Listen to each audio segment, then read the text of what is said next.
Colorado Territory, early May of 1879, the wind came sharp off the Sangre de Cristo Mountains, and the moon rode high when Elijah North laid heels to his gelding and rode hard into the dark. He did not wait for coffee, for food, for light. He just rode. The telegram had come just after sunfall. One sentence. "They're selling the ranch at first light." Sent from a town he had not seen in 5 years, he folded the paper, shoved it in his pocket, and went for his horse. The only place Elijah ever called home had been the O'Sullivan place, 20 acres east of Trinidad. Not because he owned it, not because he had any blood there, but because of her, Vera O'Sullivan. He had not seen her since the winter of '74. She had been 20 then, long dark hair braided down her back, a rifle propped on one hip, and 2 children clinging to her skirt. Her brother's children. Orphans, just like she was now. Back then, Elijah had been a ranch hand riding fence for her older brother Kieran. He had no money, no land, and no right to look at her the way he did. But he remembered the way she smiled when the snow settled on the porch rail, remembered how she handed him coffee in the morning without a word, always hot, always first. He had left because her brother asked him to, kindly but firm. "You're good with horses, Elijah," Kieran had said. But Vera's got a hard enough road without some cowboy making it worse. So Elijah left. But he never stopped thinking about her. Now Kieran was gone, buried last fall after a fever took him in 3 days, and Vera was alone. With 2 children that were never hers, a ranch she could not hold, and a bank that did not care, Elijah rode all night. He crossed the Purgatoire River by moonlight, splashed through it cold and fast, and kept going. His horse, a rangy buckskin named Dagger, knew the terrain like breath. They stopped only once to water, and Elijah fed the gelding from his saddlebag while pacing in the dark. By the time he reached the edge of the O'Sullivan land, dawn hovered pale on the horizon. He saw the wagon first, a banker's wagon, with 2 men leaning against it, watching the house with boredom in their eyes. A third man stood at the porch, knocking on the frame with the back of his hand. Elijah pulled the reins and let Dagger slow to a walk. The men turned when they heard the hooves. Vera stepped out onto the porch barefoot, face pale, a shawl pulled tight around her shoulders. Her eyes met Elijah's across the yard, and they widened in disbelief. "Elijah," he swung down from the saddle and crossed the distance to her. "You are not losing this place." The banker stepped forward. "The debt is past due. She signed papers. The property's being sold today." "I will pay it." The man laughed once. "You do not even know the amount." Elijah looked at Vera. "How much?" She shook her head, voice low. "It is too much, Elijah, too much." "How much?" he said again, firmer. She swallowed. $360. He nodded once, reached into his coat, and pulled out the leather pouch he had not opened in 3 years. He had worked in Montana, in Wyoming, breaking wild mustangs and driving cattle through sleet. Every dollar went into that pouch. He counted the money into the banker's hand, then silence. The banker stared at the notes, then at Vera, then at Elijah. "This covers it." Vera's knees buckled slightly, and she caught herself on the porch post. The children, little Simon and Susanna, peeked from the doorway. Simon was 10 now, Susanna maybe 7. Vera had raised them like her own. "She does not owe you any more," Elijah said, voice even. The men climbed into the wagon, muttering, and drove off without another word. Only when their dust vanished down the trail did Vera speak. "You rode through the night." "I did. You paid my debt." "I did." She stepped down off the porch and looked up at him. Her eyes were wet, but her voice was steady. "Why?" He searched her face. "Because I could not bear the thought of you losing this place. Not again, not alone." Her fingers trembled as she reached out and touched his coat sleeve. "You were gone 5 years. I never stopped thinking about you." She blinked, and then tears spilled fast down her cheeks. "I thought you left because you did not care. I left because I was told to. I stayed gone because I thought I had nothing to offer you." He stepped closer. "But I was wrong." Behind them, the first light of morning broke over the hills. The sun crested slow and gold, lighting her hair, her face, the porch boards beneath their feet. Vera reached for his hand. "Will you stay?" He nodded, voice rough. "If you will have me." She leaned into him, resting her forehead against his chest.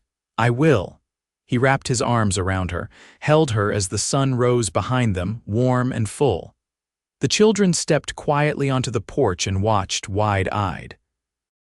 Elijah looked down at Vera, brushed his thumb along her cheek, and smiled for the first time in years.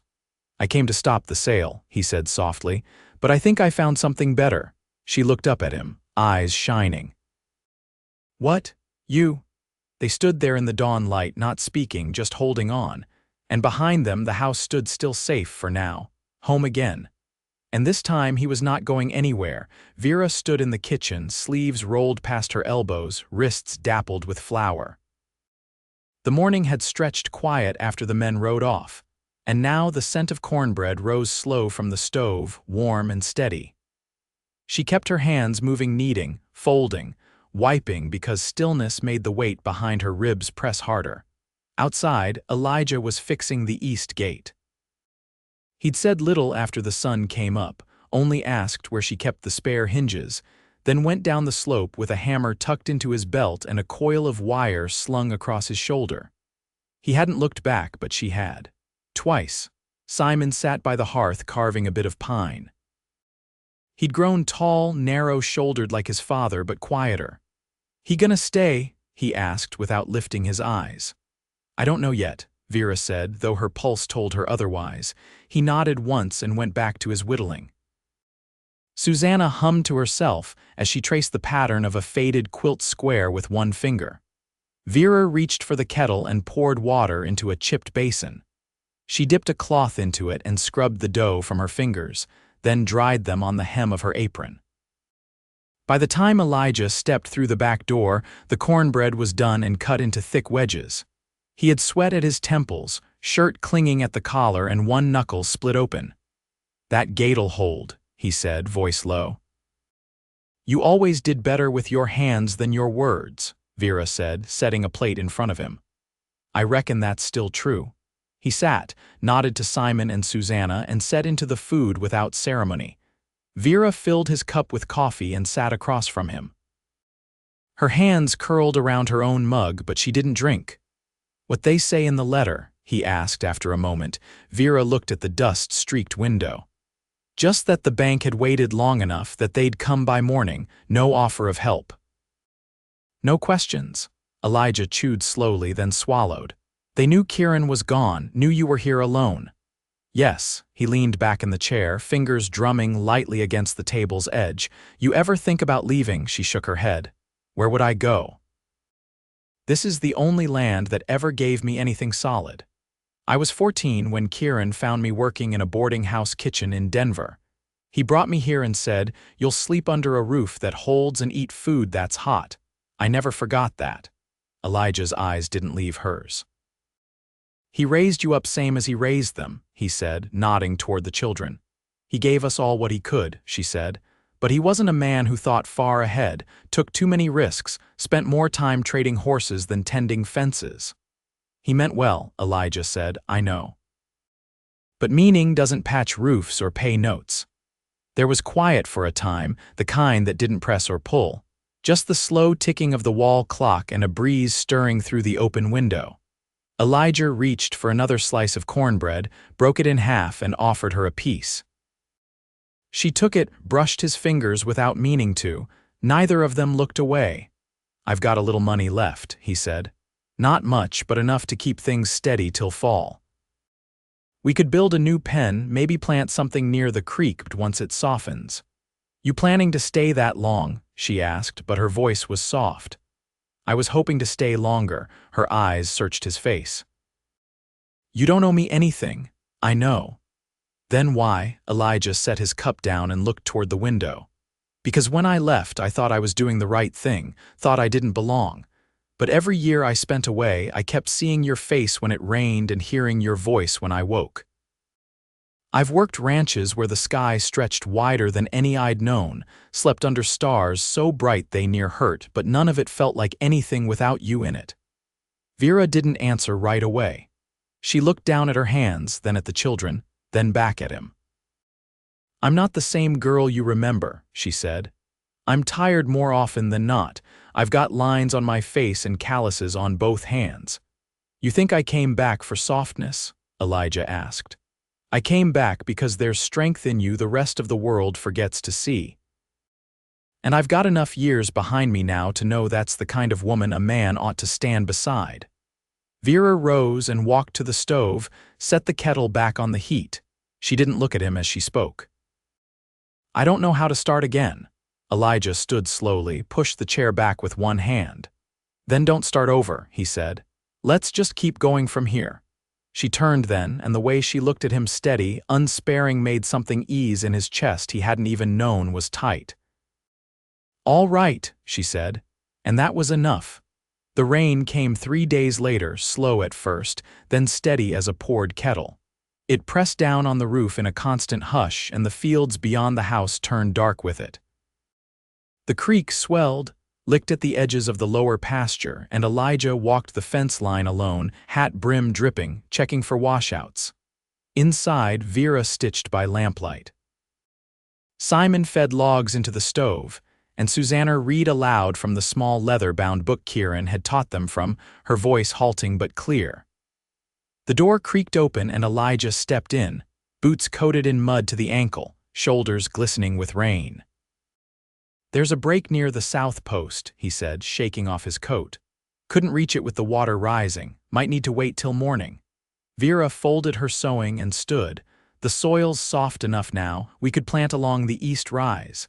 He nodded, setting the coat on a peg. "A few days of sun and it'll take well. I've got seed corn in my saddle roll, left from Wyoming." She tilted her head. "You carry seed corn in your saddle, not on purpose," he said, brushing back his hair. "It was a gift. Fella up near Casper said it grew strong even in dry spells." Vera's lips curved slightly as she turned back to her basket. "Then we'll see if that old man was right." He looked toward the hearth where Simon had settled again with his carving. "You're good with a blade," he said. Simon shrugged. "Ain't much else to do when it rains." "You ever work leather?" The boy glanced up. "No, sir. I'll teach you. Won't take long. First thing I learned after riding." Vera watched this, silent. Elijah didn't force the moment, just picked up a length of twine from the counter and began tying it into a loop, showing the boy how to make it taut. After night fell, they ate together by lamplight. The food was plain beans, boiled potatoes, a bit of salt pork, but no one complained. The wind had settled, and the house held a kind of quiet strength around them. Later, when the children were asleep and the fire had burned low, Vera stood at the front window looking out over the darkened land. Elijah sat at the table, drying his gear with a rag, careful, methodical. "You said you came from Wyoming," she said without turning. "Why'd you leave?" He took a long moment to answer. "There was a man there. Name was Harlan Cook. Owned 3 ranches and thought he owned every man who worked them, treated stock better than his hands. One winter he left a boy out all night trying to break a colt. The boy lost 3 fingers to frost. I told him I wouldn't stand for it." Vera turned. "What happened?" "I found my things tossed in the snow before sunup, took it as my cue." She stepped closer, arms folded over her shawl. "You've always been like that." "Like what?" "Quiet until it matters." He watched her for a moment, then set the rag down. "You ever think you'd be raising them alone?" She shook her head. "Never. I thought Kieran would marry again. I thought he'd settle into it. But he kept saying the land came first, and then it was too late." He stood, moved to the fire and stirred the coals with the poker. "You did right by them." She came to stand beside him. "Sometimes I wonder if I've done enough. You kept them clothed and fed, you taught them to read. You didn't run when everything fell apart." She looked over at him, close now in the dim light. "What about you? You always ride off when it gets heavy." "I used to. Not anymore. Not since I came back." Her voice dropped. "Why is it different now?" He met her eyes. "Because now I know what I want." She didn't look away. "And what is that?" "You. This place. A life that doesn't end at the next fence line." The silence that followed wasn't empty. It was full of every hard mile they'd walked apart and everything they might build from here. Vera reached up, touched the edge of his collar, then let her hand fall. "I don't want a man who'll vanish when the season shifts. You won't have won," she nodded once, slow. "All right then." They stood together by the hearth, not touching, but no longer apart. The wind moved outside, softer now, like it had let go of something. And in the stillness, something else settled, too quiet and sure. By the time the land dried enough to take a plow, the cottonwoods along the creek had leafed out in bright green, and the wind carried warmth instead of warning. Elijah stood at the barn's edge, hitching the mule to the old single-blade plow Vera had pulled from storage. The metal was pitted, the handle worn smooth, but it would hold. Vera came from the house with a length of linen tied over her hair and a canteen slung across her shoulder. She passed the water to Elijah without a word as he checked the traces. "You ever work ground this stubborn?" she asked. "Not this far south," he said, tightening a buckle, "but I've seen worse up in Dakota territory. Frost broke the rocks apart up there. Here it's just been waiting too long." She laid a hand on the mule's bridle. "You sure this'll take? Only one way to find out." He led the mule forward. The blade cut the soil with effort, inch by inch, turning over earth that hadn't been touched since the last of Kieran's planting 6 years ago. Vera walked beside him, eyes on the line, hands ready to steady the harness when the mule balked. They worked through midday, breaking 3 rows before the sun stood high enough to burn through her shawl. Elijah stripped off his overshirt, tied it around his waist, and Vera tucked her sleeves to the elbow. Dirt clung under their nails and streaked across their skin, but neither stopped until the blade struck a buried stone and jolted the entire frame to a halt. Elijah crouched, digging around the edge with his hands until he could work the stone loose. Vera knelt beside him, brushing the soil away. "That's not bedrock," she said. "That's been placed." He wiped the mud clean with his palm and turned the stone in his hands. Flat on one side, could have been a corner marker. "For what? Old garden wall maybe. You said he didn't plant much, only hay near the lower field." Said the soil here was too shallow, but he never tried anything more. Elijah stood and dropped the stone to one side. "We could haul these clear, build a windbreak once we've cleared enough." She nodded, then shaded her eyes with one hand. "We'll need more hands if we're going to tend both stock and rows." "I passed a homestead about 6 miles west," he said. "Saw smoke from the chimney, could be a family looking for work." "Could be trouble," she said. "I'll ride out tomorrow, talk to them face to face." She didn't argue. Instead, she turned back toward the house, then paused. "There's a room upstairs, was never used much, you could take it. I've been sleeping in the loft. It's warmer upstairs." He looked at her, then gave a small nod. "All right." That evening, after the children had gone to bed with dirt still under their fingernails and the scent of rain on the breeze, Vera opened the door to the upstairs room. The single bed was narrow, the mattress thin, but the window faced the barn and the floorboards didn't creak. Elijah stepped inside, carrying his saddlebag. She lit the lamp on the table, the flame catching slow. "I haven't been up here since Kieran painted it," she said. "Didn't see the point." He set the bag down and looked around. The walls bore faint marks where shelves had once hung. A scuffed chest stood beneath the window. "I won't take more than I need," he said. "You've already given more than I could ask." She turned to go, then paused in the doorway. "You said once you never stopped thinking about me." He met her eyes. "Still true." "I used to wake up thinking I heard your horse in the yard," she said. "Even years after you left." He didn't speak, just closed the distance to her, slow, deliberate. "I'm not asking for promises," she said. "Not yet. You don't need to." She reached up, fingers brushing the line of his jaw, rough with stubble. "I need to know this isn't just duty." It never was. Her hand dropped, but he caught it, held it between both of his. "I came back because I was done running from the things that mattered." "You're one of them." She didn't answer with words, just leaned into him, forehead resting against his chest, her breath warm at the hollow of his throat. When she pulled back, her voice was quiet. "Good night, Elijah." "Good night, Vera." She left the door open behind her. And for the first time since he'd climbed off his horse that morning, he let himself believe the future might finally have a shape he could hold. Elijah rose before the sun, the window's pale light just beginning to stretch across the floorboards. His boots were cold, and his shirt hung stiff from the nail where he'd left it to dry. He dressed without sound, careful not to wake the house, and creaked down the stair with a quietness learned from years of early riding. Vera was already in the kitchen, sleeves pushed high, kneading bread dough with steady rhythm. Her hair had come loose in one place, a strand falling near her cheek. "You sleep?" she asked without looking up. He leaned against the door frame. "Some. There's coffee on the stove." "It's strong." He poured a cup, sat down at the table where the lamplight still flickered low. She didn't speak again until the last of the dough was tucked into a cloth and set aside. "You still planning to ride west today?" she asked. "I'll be back before dark." She wiped her hands, then looked at him.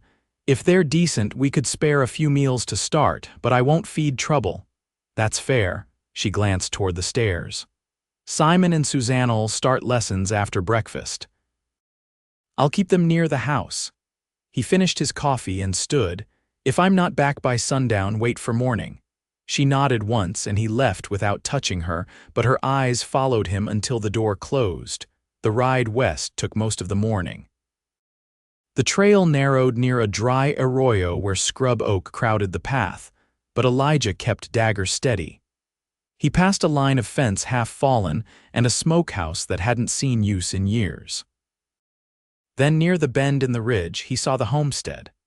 A low-roofed cabin of mixed timber, a single corral, 2 horses tied to a rail, and a man splitting wood near the porch.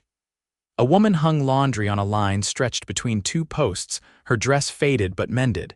He rode in slow, reins loose. The man straightened, axe still in hand. "Looking for something?" "Name's Elijah North. I've got land east of the creek, wondering if you're looking for work." The man set down the axe. "Depends. I can offer food, a place to sleep, and wages come harvest. Just fence mending and planting for now." The woman stepped forward, wiping her hands on the front of her skirt.